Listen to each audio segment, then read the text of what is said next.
Loads of questions prepared for Barry, and I think most of them have gone out of my head now. Her Majesty the Queen was once told by someone, she had the temerity to ask the question, Major Fitzroy, I think his name was, he said, well, she asked him what was culture, and he said, culture is everything that we do that chimpanzees can't.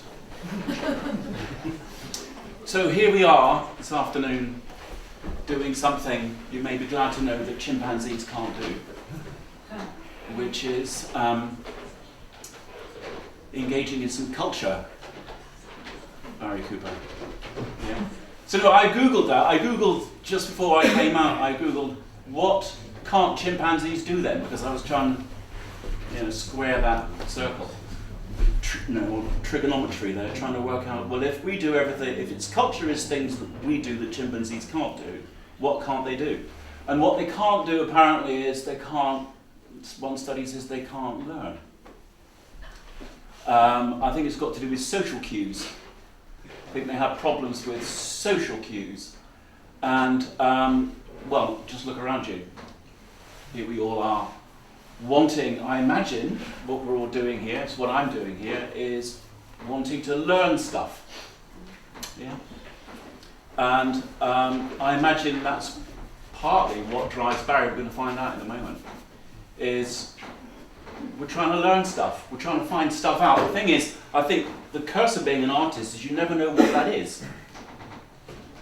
You don't know what it is that you're going to learn. It's very easy to step over the things that you have discovered without realizing you've even discovered them. So with that in mind, with this very rash idea that we can actually even put into words what we've just heard or what Barry is trying to do, shall we begin with something simple, Barry, which is a backstory. So, born in 1945, raised on a farm in Cornwall, till you were 10 years old. Yeah. Then to Lincoln, to Lincolnshire, was it? Yes. Yeah. And so were your parents farming people then? No, my dad was in the army in London in the anti-aircraft during the war. My mum had relatives in Cornwall, in St Austell Brewery, and after the war, my dad wanted to farm the farm that they owned that backed onto the brewery. So it was against my mum's wishes in a way. She was already working for the brewery doing pub signs. She's done 29 6-foot pub signs for St Austell breweries, which are all over Cornwall. And we have the designs, which were this size, and then they were squared up to the full size. And she went to the Royal Academy in the early 30s, and so she did it in a very technical way, beginning with the lead white ground in those days, and then building up layer upon layer upon layer, and finishing with gold leaf on the scrolls and things. Yes, so that's how I landed in Cornwall. I've forgotten the rest of the question now. Was that a bit, like painting pub signs after being at the, where did you say, the Royal Academy, doing portraits for 3 weeks. Was that for her? Was it a bit like learning calligraphy just to fill in the football pools or something? Or did she? Oh no, no! Relish? She really. It was her life's work. Right. But when we left Cornwall, she hadn't got anything really. That was the shame. When we went to Lincolnshire and then Yorkshire and finally East Anglia, she didn't have anything really. Yes. Right, so you didn't really follow in their footsteps. You studied agriculture. Not at all. Well, I was, but I was probably intimidated by. My dad did, a lot of amateur watercolours, especially at the end of his life as well. But even when on the farm, yeah. So they both painted, and I had no idea really. I was very uncultured. Right. Yeah. Okay. So by the time you're 20, you're working on a farm. That is true. Yes, I'd left school without A levels. Right. That is correct. In Lincolnshire, actually. Right. But then you tired of that fairly quickly. Romantically, I loved it. Yeah. Okay. Until it became more industrial. Okay. Yes, and then I worked for a couple who were conscientious objectors during the war in Cornwall, who introduced me to culture, really. Yes, in a rather different way. They were. It was, and they made their own bread, all that, and that changed my life. That was very advanced. Yeah. So then you went on to study philosophy. Yes. I went to agricultural college. I didn't really fit in as such, in the sense that I knew nothing about agriculture at all, and they all knew a lot. They were all farmers' sons, whereas I wasn't really a farmer's son. So, I made friends there who were very bright and made me work, and I got my diploma, which allowed me to matriculate into Bangor University. To do agricultural botany. I swapped and did philosophy. Well, I tried to do English, which is what I wanted to do, and they wouldn't let me do it, so I did philosophy. So you're still not fitting in, basically. That's been a problem. Well, I would say, I would say that that's part of the course. For most artists, are, we're all part of a club that doesn't fit in. We couldn't even have a club because we wouldn't fit into the club we started even if we made one. So I think that's the thing about artists. There is a term, cognitive disinhibition. I'm very fond of it because it sounds very long and very classy. Cognitive disinhibition. It means actually that you have an inability to. It means you have an inability to actually focus on those things that would be most relevant or important or useful to your life. Very true. So you say, I'm not going to do agriculture. I'm going to study philosophy, and then after that, you had the rashness to go and study art. Other philosophers were good painters, actually, and they started me off. Yeah, they started me off, and then they started you off painting. Yes. Yeah. All painting is a philosophical inquiry. It is, yes, and a bit deep for a Saturday afternoon. That's right. And so I spent I got on the course and I did the first year okay, but then I started to spend my time in the library, reading other things, psychology and history of art. Well, not history of art, books, things like Gombrich and things. Yes. And obviously there were a lot of like-minded. Bangor was also very left-wing. It had a Maoist bookshop. In our first year, which was the year of revolution, Paul Borgonjon came back from, he was Mauritian, French Mauritian. He came back off the streets of Paris and caught the university alight. Very definitely. The authorities were really worried that we were going to participate in all government. It was, it was heady days. Heady, very exciting days. Yeah. So then from that moment, artist, you're a painter. You are a painter at that point. Yes. I took a year out after that. I was losing interest in dissecting philosophical arguments, really. That was my problem. I wanted to realise them, and so I took a year out, and I became a painter at that point. I did go back. I didn't finish my philosophy degree. Right. In the end, and then I went full time, really. I should say, I'm ashamed to say, but I signed on all through the 80s, all through the 70s. It was possible in those days you could do that. It was in North Wales because there was no jobs anyway. Yeah. But and that got me off the ground. Right. So that got you through that, and then you started associating with with dancers and composers that and was musicians fairly early on, didn't you? Or because basically the Frome Dance Company came to Bangor, and the whole those days I think there was only 15 in the company. I don't know, including the artistic the artistic director and the administrator. Everyone was there basically, and I worked backstage at that stage, for money, because you got cash payment.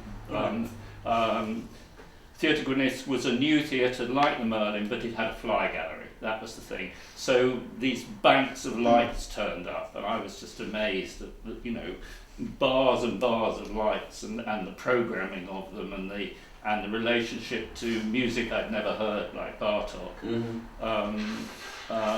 It was wonderful, yes. And then I basically followed them around the country, wherever we had friends. The Leeds Grand was one, the Sadler's Wells was another, where I just sat in the stalls and drew. And then I sent my drawings. The big guns from Cardiff came up to make me work, and so I worked in a bookshop.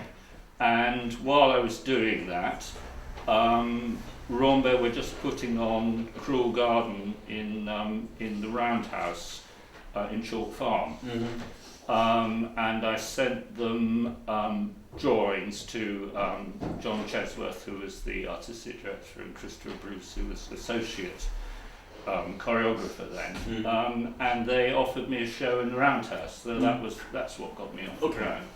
Right. Yeah. And then we'll fast forward a little bit. When I first met you, you were teaching at Frome Community College, but by then you were our Frome's sculptor. You were that's how I knew. Is it that? No, wait a minute. Is it that quick? Well, I want to jump ahead now. Yeah. Okay. Right. Yeah. What's that? He's forgotten the Royal College. Well, no, I just skipped over that bit. It's fine. I want to get to the nitty gritty before 5. We could go back to the Royal College. Yeah, no, we don't have to go back. So that's when because I want to try and draw this thread now between that early work that you were doing. Yeah. Okay. And then this work. Barry Cooper, the painter. Yes. Right.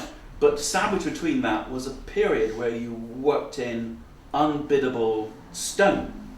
Right. And when I met you, you were the kind of cultural arm of Yeoman Quarries, weren't you? Beautifully put.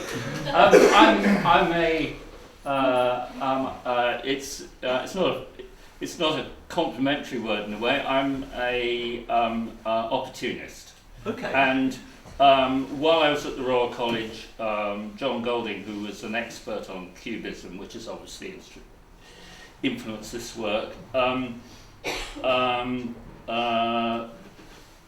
got me thinking about, since I was working in 3 dimensions in painting, thinking about making things in 3 dimensions. Okay. So I came back to Frome and started making figures in balsa wood, which I'd already done as part of an artist in residence in Frome College. I had already done a sculpture which I didn't actually make myself at all, but was a collaborative effort, which is now in Longleat in Lord Bath's It's very postmodern, I must say. Yes. Yeah. So anyway, I started to make stuff in balsa wood with the but the thing about that sculpture in Longleat was I was planning it to be part of a concept up at Frome College on that what was a plain piece of grass that the Merlin used to call their front garden. Okay. It was just a plain piece of grass, right for building on and all the rest of it. It nearly got a library on it. Right. Yeah, and so I made this concept called Community, which was basically based upon Plato's Republic in a way. It was the idea of small is beautiful, us governing ourselves. It was a local parliament. Because it was a Merlin theatre, it was a round table. That early maquette, which I still have, had a place in it because I worked with John Fisher, who was a visionary head teacher. Visionary he was, and he also got me into this kind of work in a way because he was a physicist, and he got me into thinking about particle physics in particular, and my thinking with this painting is about particles. So I came up with a concept which was community, a local parliament, and he then turned it around. I nearly got money to make it in wood from Cuprinol, who were just near where we lived then, but they had some very bad publicity on the chemicals they used. This is in 1988. In 1989, January, they turned me down, and then John Fisher took me outside his office and sat me on a bench one break time and pointed me towards a stone which is still there, which commemorates Edith Butcher, who was a very dynamic second head in Frome College, who died very suddenly of cancer. So he persuaded the quarries here to go and get a piece of Wales. She was Welsh, and that would represent Edith. Right. Yeah. So, Okay. Yeah. And so he then turned it round. He said, "Well, we'd already talked about stone as a possibility of representatives," and then he said, "Well, why don't we have a United Nations of stone?" The quarry governor he talked to said, "Well, that's impossible. There isn't a national trade in stone." And then John could see that Europe was going to become big in 2 years, and said, "Well, why don't we have a European treasure?" So, and then he got me to photograph small bits of stone in the quarry to look big, like standing stones, and then I had an exhibition in the Merlin showing the wood maquettes and some clay maquettes and some metal maquettes actually, and these photos. And then that's we involved Mrs. Yeoman, and she was really keen on Europe and everything like that, and that's when it happened. So that's how it all began then. That's the beginning of the Ecos stones. Yeah, that's right, and also my carving, because that followed on afterwards. I hadn't done any carving up to that point. So no sculpture. So you hadn't done any at that point. No, so other than the balsa wood. Right. Because the thing that clay intrigues me is, like, now we're fast forward to present day. Yeah. And produce and the work you're doing now. The thing that strikes me about them is that you don't seem to approach your painting in the way that I would expect someone who sculpts would approach their painting. Why? Because I don't see the same preoccupation with weight or the same preoccupation with form as, say, someone like Henry Moore or Barbara Hepworth. Want to see their paintings and their drawings. Right. There's a heaviness about what they do. There's a sense of weight, and that's not present in these paintings. What I'm interested in is painter's collage. I'm interested in, and I see it in Cubist work, or the philosophy of Cubist work is that it stops at the surface. But actually, I've spent a lot of time staring at real Cubist work, and it's like a crystal. And what I'm wanting to do by layers of paint, and in that sense, they're sculptural, because each, however thin a layer of paint is, I get more impasto towards the end. Right. Then you have this lattice going on, and where you look through into the inner space, and that's what I'm trying to do all the time. Do it better. It's a very flat sculpture, isn't it? Basically, yes. I was told this by Gary Sangster over at Drawing Projects UK. Yeah. He said it's a very flat. And the other thing he said to me was that of course it unfolds in time. Yes, yes. So I was interested in it being four-dimensional, so that if you imagine this as looking into space-time in some kind of way, then these particles are shooting in and out from the edges and beyond, and they go back a bit like time machine in an Apple. So the idea that you can actually relate these to music in some way is not so preposterous when you consider that actually there is a space, albeit a very shallow one, that you're dealing with. Yeah. A three-dimensional. There is volume here, or implied volume. Yeah. And the fact you've that got both. It takes place over time. Yeah. So those are the connections that we can make with, say, an Ysaye sonata. Yeah. But there was something here that here we are. This is what you said in an interview when you were just after you did the space-time thing with John Law. Yeah. You said, I actually don't know how to make the connection with music.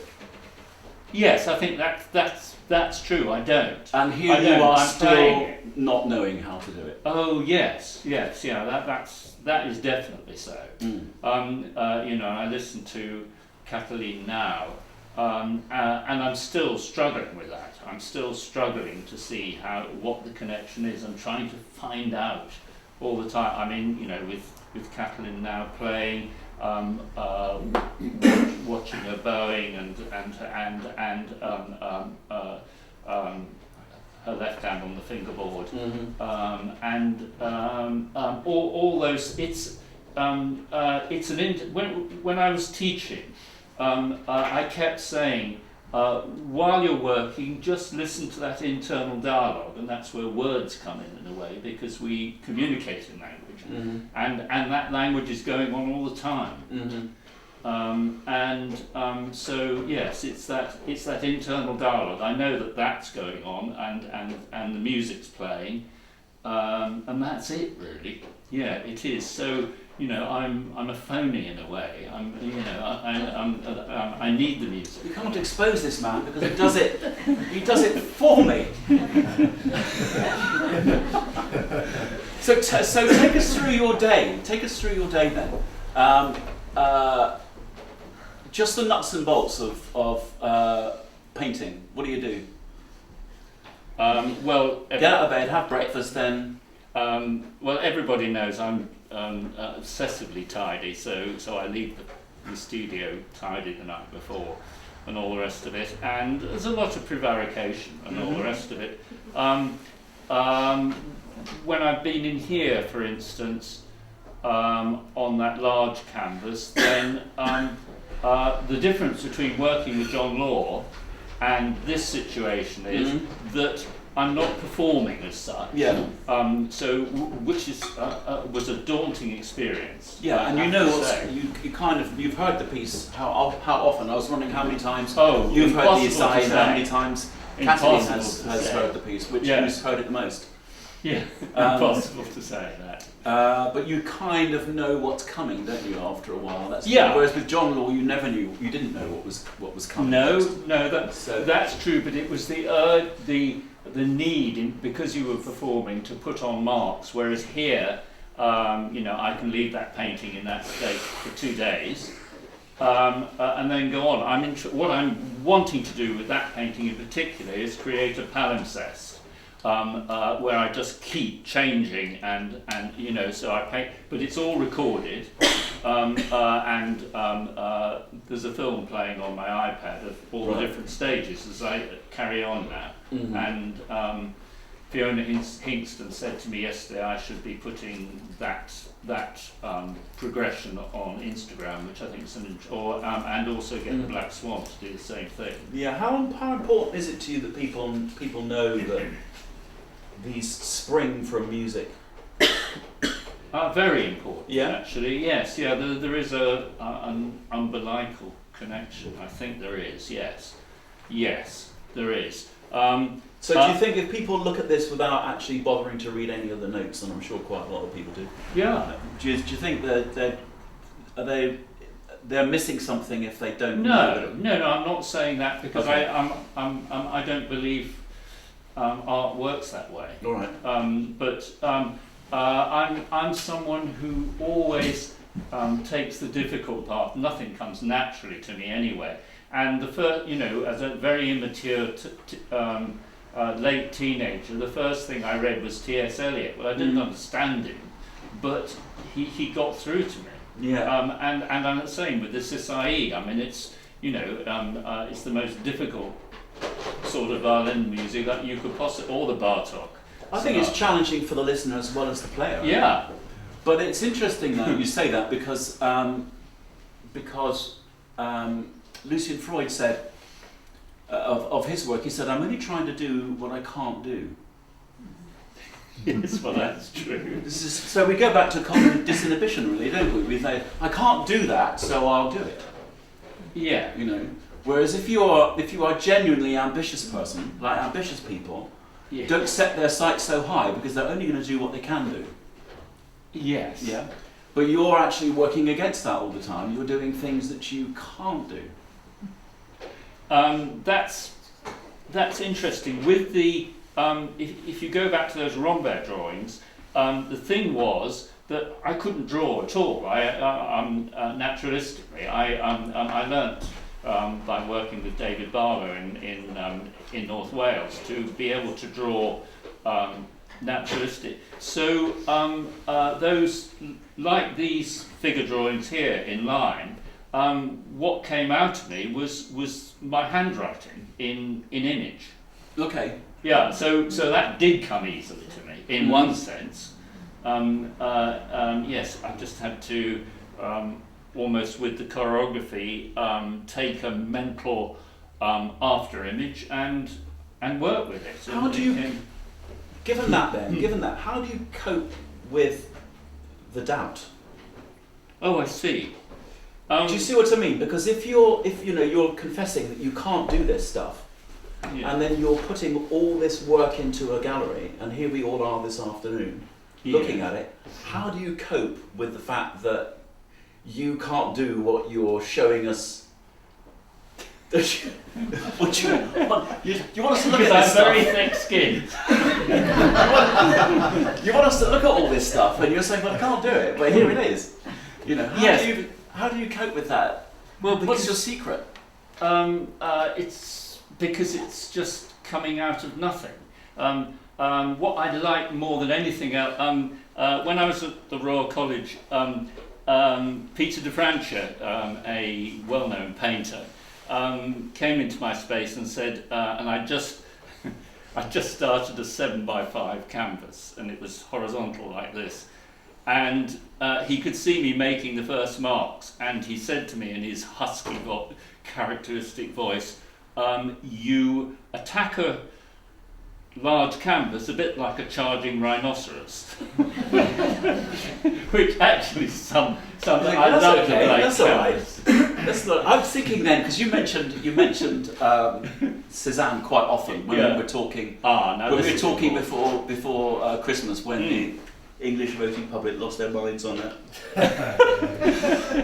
And you made me a cup of Greek coffee. Yeah.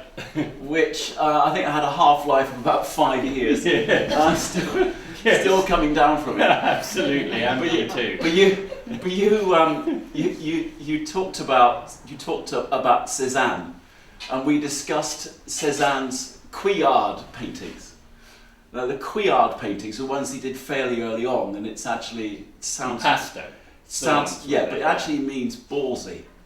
That's interesting because I don't like those at all. Well, I mean, they're interesting, but they're thick paint. They're really thick, and they're really. So it means a great way of legitimising your work. You say, "So this is my Couillard face." Yeah. So it's because you just come up with a French term for it. It's a bit like frottage, isn't it? Or collage. It's like collage is gluing and sticking. Yeah. Doesn't sound anything like so good. Frottage, that's just rubbing, isn't it? Yeah. So Couillard, it sounds really great. It's basically ballsy, and the reason why I called it that is because he couldn't paint. No. Right. And by his own admission, he couldn't paint. That's right. If you think about those early pieces. Yeah. So they are crude. Yeah. But the thing is, what we like about them is that crudeness. Yeah, there is a Right. rawness, and there is an innocence is the wrong word, but I think that there is, with what you do, there is a kind of, if you say that you don't have the technical wherewithals, but there is a rawness and a directness about them, which is someone trying to paint. Yes, that's right. That's good. Which reminds me, there's a wonderful story about. Now you must know this. The beginning of Stravinsky's Rite of Spring is it on the bassoon? Yes. Yeah. It's on the bassoon. Well, apparently there was, I forget which lead bassoonist this was, but he is in rehearsal with the maestro. So Stravinsky is conducting, and every time he played this, Stravinsky would again, and he'd do it again, and it was again, and it went on and on and on like this. And this guy just playing this bassoon piece, which is not easy. Yeah. And he had to do it over and over and over and over again, and it still wasn't right as far as the maestro was concerned. So he went away that night and he practiced all night long. Next day, plays it again, and this went on until he was almost in tears. And he went up to Stravinsky and he said, "Maestro, I've been practicing this introduction over and over again, and you're still telling me that I'm not getting it right." Right. And he said, "I don't want to hear the sound of someone trying to get it right. I want the sound of someone trying to play it." I mean, I love all that. Yeah. I mean, I loved listening to Katalin warming up today, because it's all that. That's the nitty gritty of it. So it has to be effortful in some way. Well, it's just it's everything that's underneath it. It's the rawness of a drawing or whatever. Yeah. Yeah. The interesting thing about Cézanne is that I could see him as someone who never learnt to paint, in the sense that when he got to the mountains and those wonderful watercolours where there's hardly anything on the page or anything like that, the landscape physically came in his eyes, went through his nervous system, and it came out as those extraordinary mountains, which didn't look like what he saw. And that went on to the I think there's a grand tradition here. It went on once he imposed himself on the canvas. It went on to the Cubists, and then the collage of the Cubists, the second stage of Cubism, and then to you could jump to the abstract expressionists, and which were where the outside world didn't matter anymore, right. And you're then near to music. Yeah. It's just the canvas, and it's just Pollock, holding paint on a brush which he's loaded up, and he's got all the intention there in his hand. But as soon as the paint leaves his hand, it's all accident. That's what I'm interested in, really. Yes, you said in the interview with Jock Law and with Clive Wally that spontaneity was the most important thing. Yes. Yeah. It's coming through that internal dialogue, because anything can come into your head. Anything. Right. So for you, the Ysaye is a kind of way of kickstarting that. It's more than that. Okay. It's not just kicks up, because it's on the go all the time. Yeah. But they're not. These aren't illustrations. Of course they are. Are they? No. Illustrations just enhance the text, don't they? Yes. All right. You want these to stand on their own, right? Yeah, I do. Imagine. I do. There was just one. I just thinking about that. Just going back to Cézanne then, just briefly then. I think maybe we want to just round this up, and then perhaps there might be some of you would like to ask a few questions. All the questions I haven't asked, of which there must be thousands. Yeah. So that just one last thing then about Cézanne, is that all right? Yeah. Which is when he said of himself that, what do you think about this as an idea, as a way of describing the way you work? He said of his own work that he was the primitive of his own way. It's beautiful. In other words, he had to find his own way through it. Yeah. Yes. Yeah. I feel like a primitive. Yes. I think that's true. Yeah, because like the cave paintings, it's just it's a way to express yourself, express how you are and how the world is to you. Yeah, but it's my internal world is pretty chaotic, and the external world at the moment seems just incredibly. So they kind of synchronize. Yes, we haven't talked about the title, have we? Really, Chaos, No. which is your title. It's nothing to do with Ysaye, is it? It's not. That's true. And I think there's two aspects to that. Is that we're all in terms of the laws of entropy. We're all returning to chaos, and everything is returning to chaos. That's one aspect. The other thing which Clive Wally introduced me to was the idea of the contemporary chaos theory and the buzzword that if a butterfly flaps its wings in Latin America, it creates a hurricane in the Caribbean. Was that the butterfly flaps its wings, but then the options are huge from that first thing, and it can go anywhere, just like Brexit can go anywhere. You start something like that, and you end up where we are. Yeah. You don't know where that's going to go. The pathways are huge.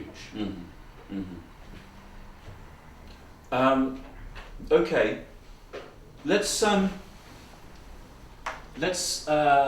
stop there, shall we? Well, I'm going to stop there. Yeah. And then perhaps, has anyone got any questions they want to ask? Anything at all? I would. Marion.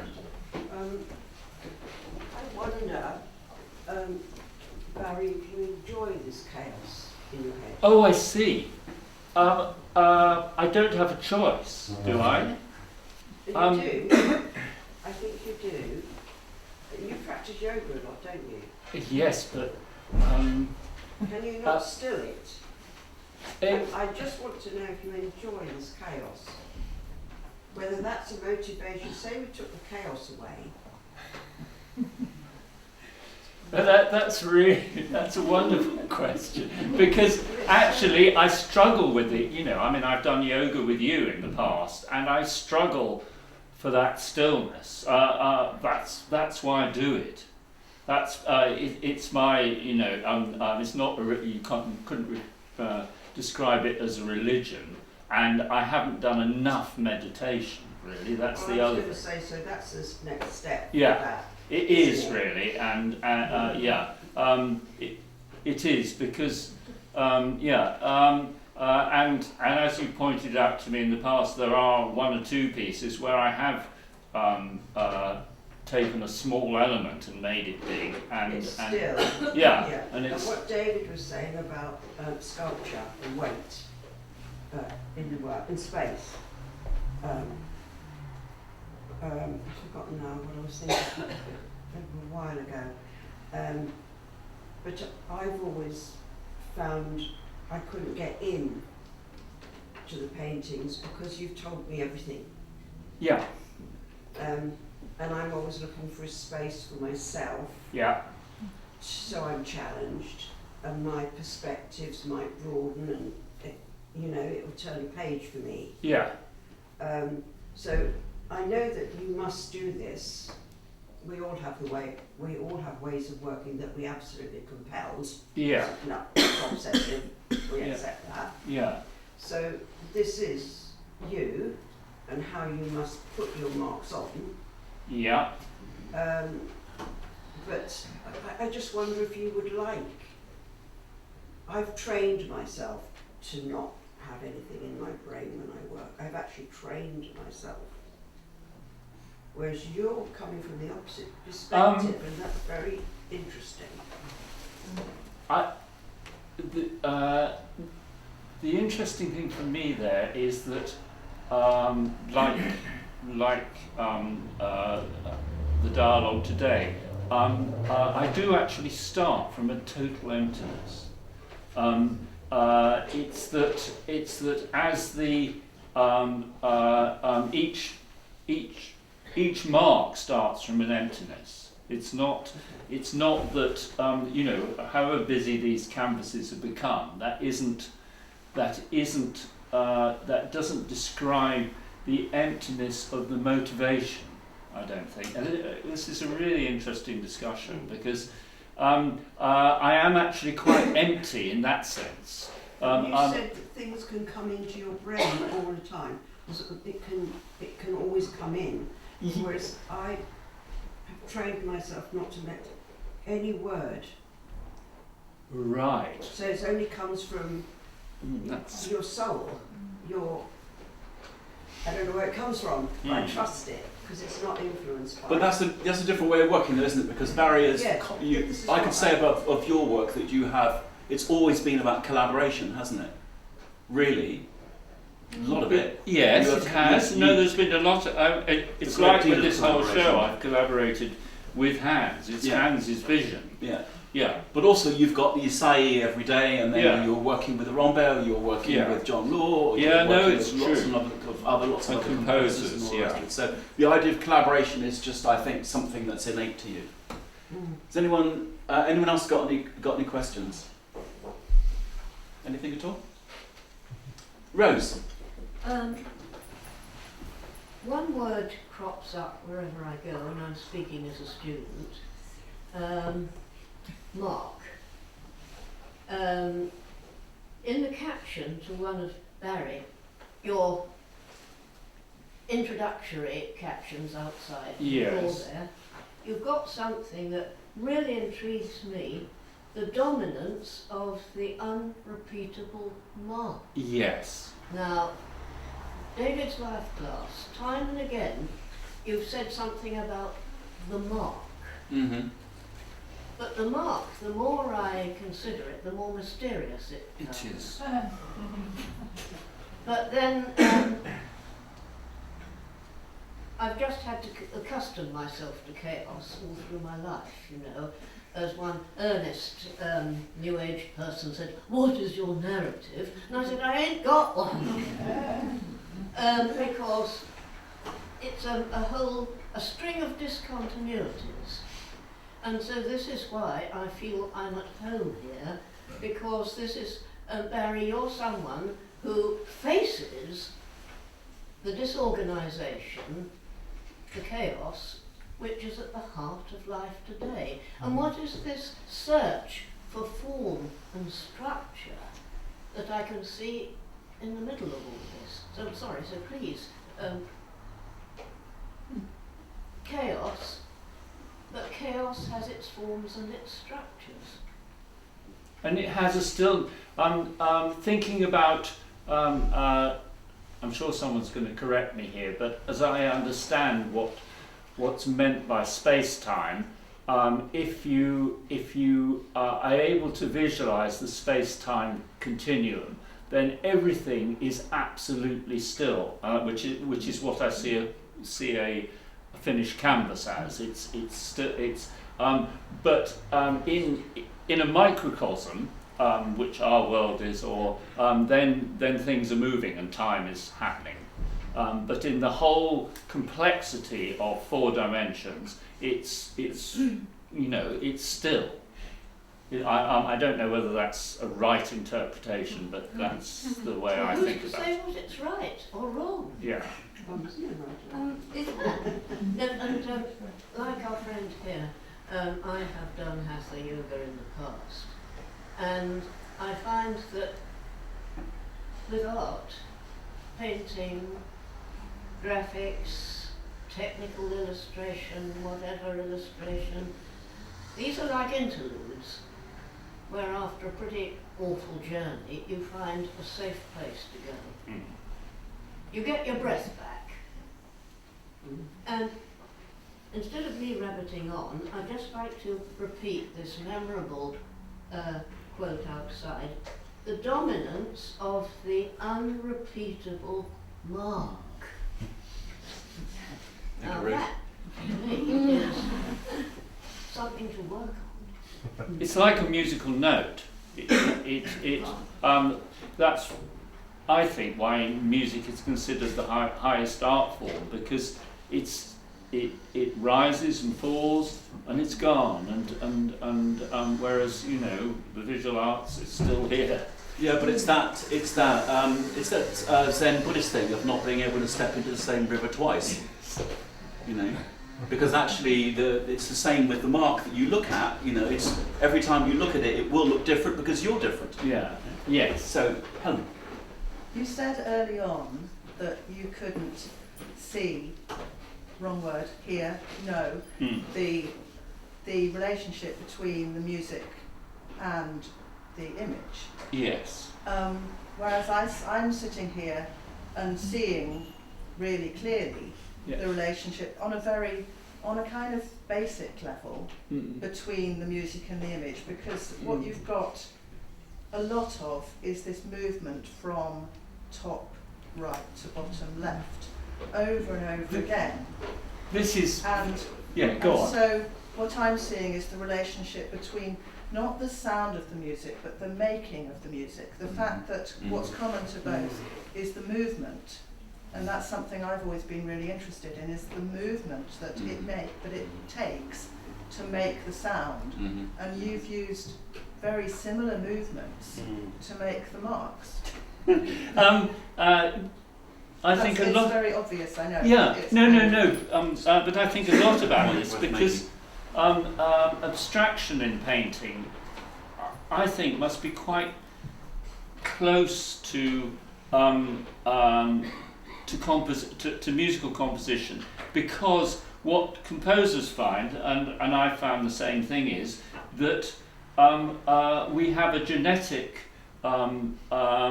handwriting, which we have to find ways to avoid, in a way, to go beyond. But it's there, and that's our signature, and that's what makes our work individual. And I've had to learn that with the abstraction, learn to accept it, that I am going to make habitual marks, and they do end up quite busy in the end,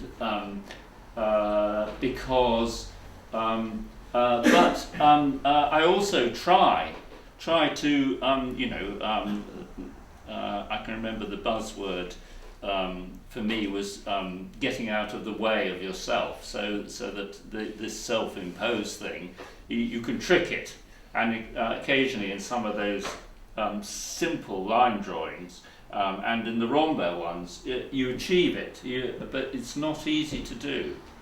It's not easy to get out of the habit, which can get very boring if you're not careful. But yeah, there is that about it, and I think it's really interesting. I was thinking quite a lot about that watching Katalin now. All those lovely movements, and the way the fingerboard and the bow is so. But for instance, you've got very few complete circles in this work. Actually, I've just seen one. I am interested in complete circles, and I have done. I have.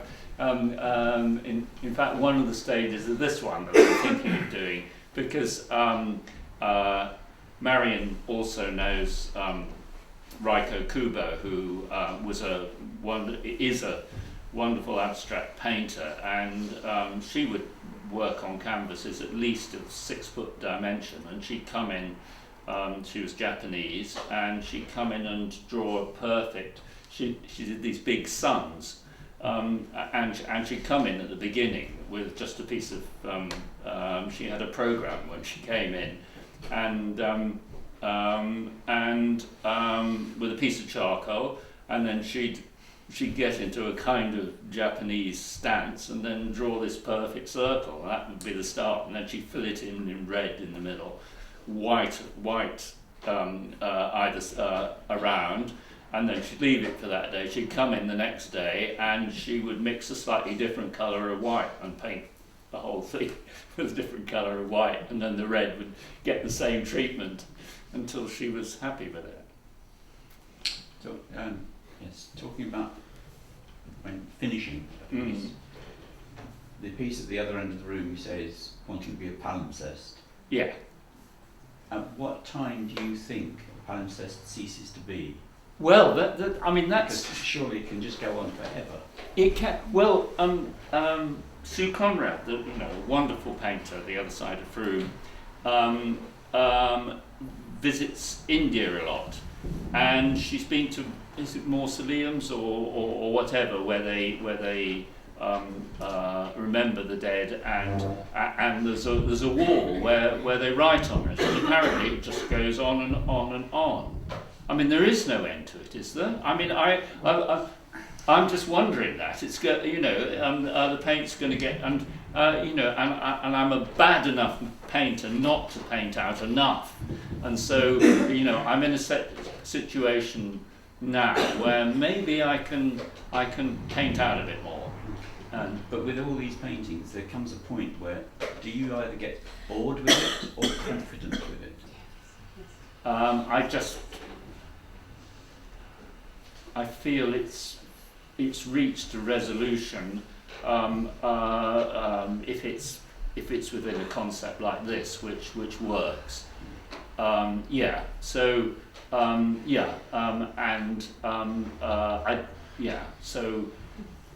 stop when it feels as though I've got a resolution. You're confident with it? Yes, no, I think that's true.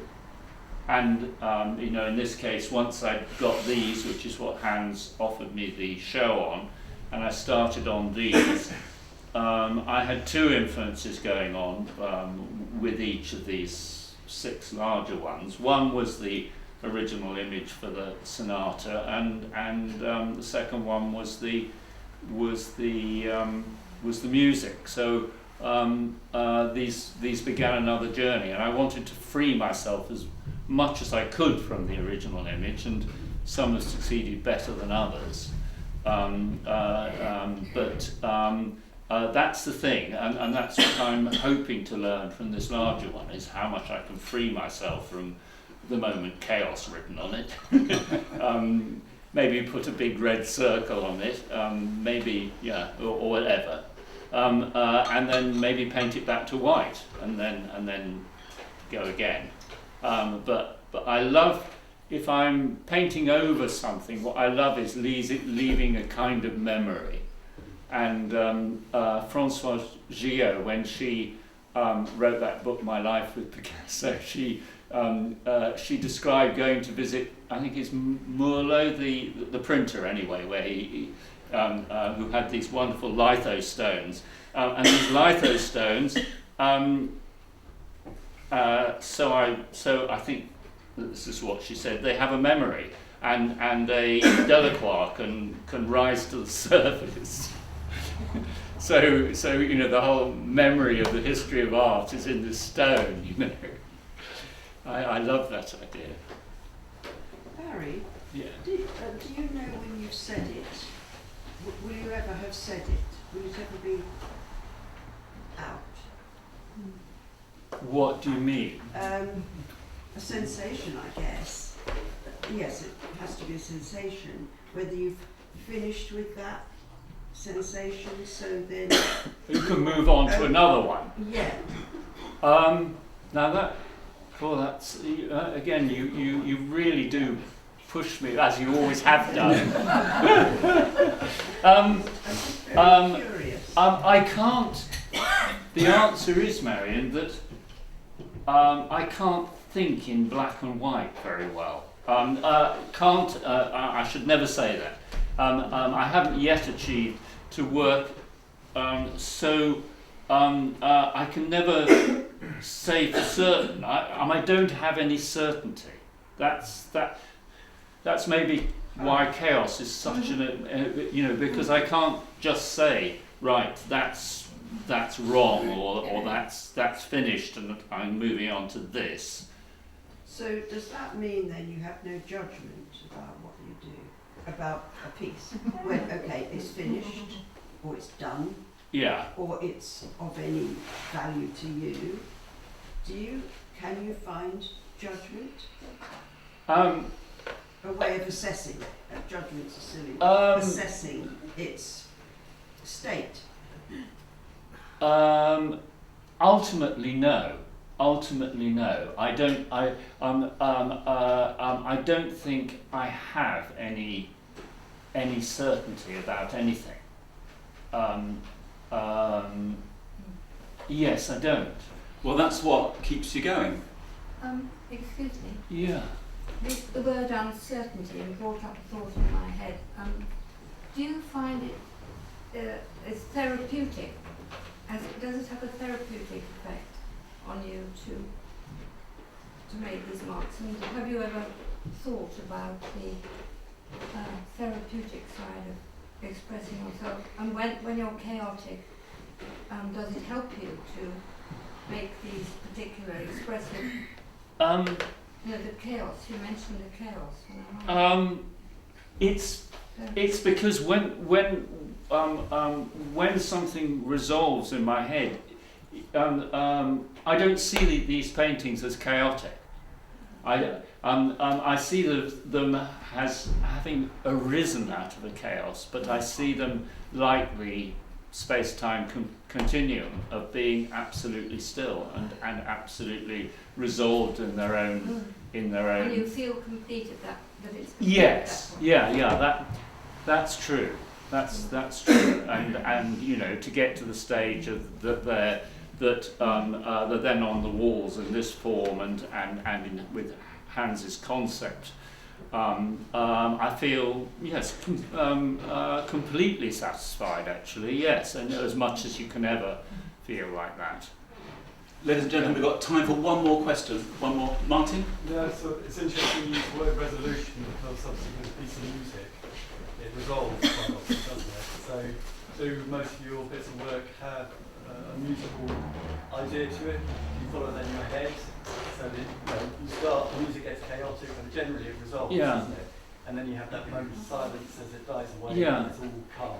And Katalin is absolutely brilliant at doing that. At the end of each movement, you can feel that resolution, and the way she acts, as well as the way the sound dies and everything. Yes, a lot of thought, and of course, I find that fascinating. Well, I think it's time to ask Katalin to come back Yes. and play us out. Barry Cooper, thank you very much indeed.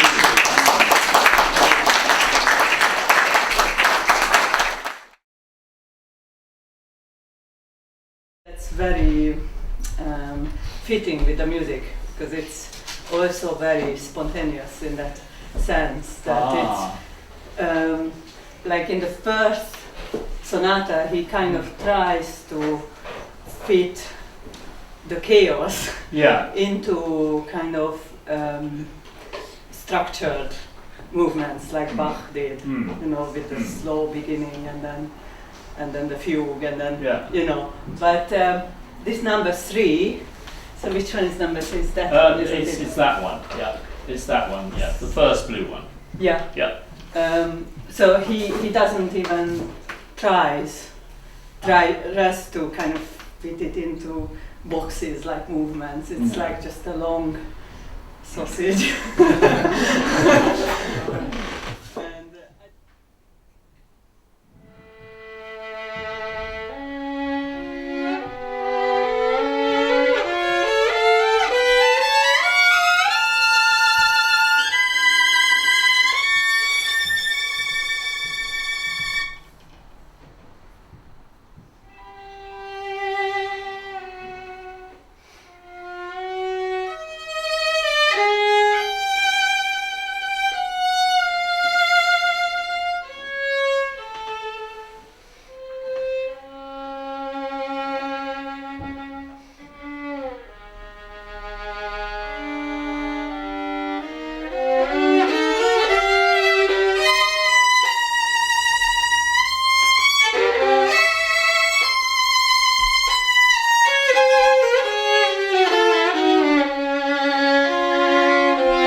thank you all very much for coming. That was, thank you, Katalin and David. Thank you very much for coming to do this, and thank you, Barry. Of course. Thank you. Thank you.